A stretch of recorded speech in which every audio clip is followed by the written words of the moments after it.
Now I will do a wiring experiment. These modules are all switch quantities. We need to connect to this input module to convert the signal. We use this K4 line to connect. If we set 1 to get sensor detection, we can connect it to sensor number 1. Connect its switch quantity. We set number 2 as a smoke sensor.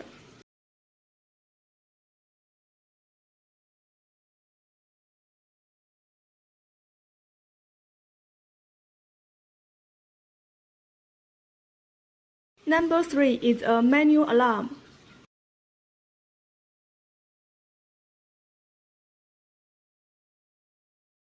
Connect to the input module.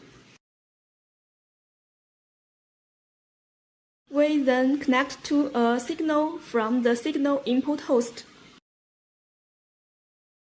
The signal input to the host is 2-well non-polarity, so we can directly connect it in parallel. Generally, it is connected in parallel.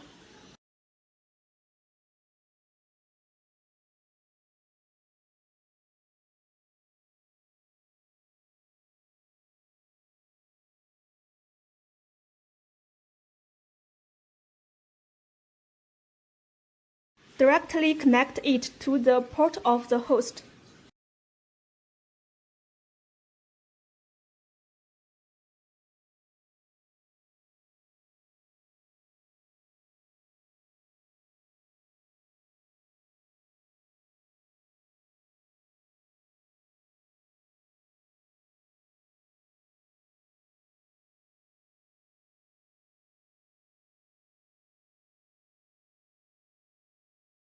This sound and light alarm.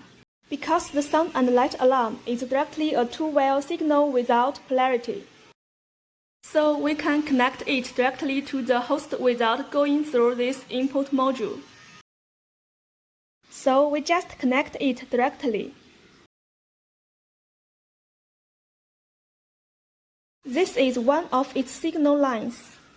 Its power card outputs a 12-volt DC power supply through the power box. Power the gas sensor and a smoke sensor.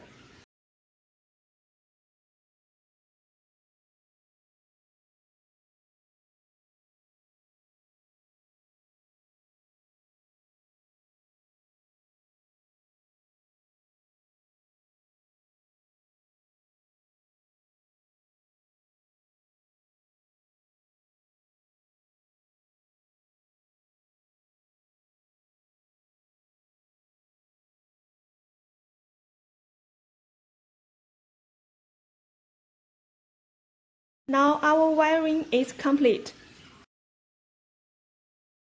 This 220-volt power supply is used to power the host.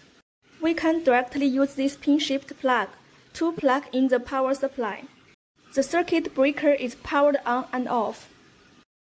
When powered on, the indicator light comes on, indicating that the power supply is normal. There is a main power supply in this host.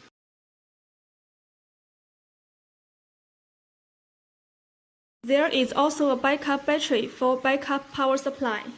When we use it, we need to turn it all on. In this way, the host is powered on normally and can be used normally.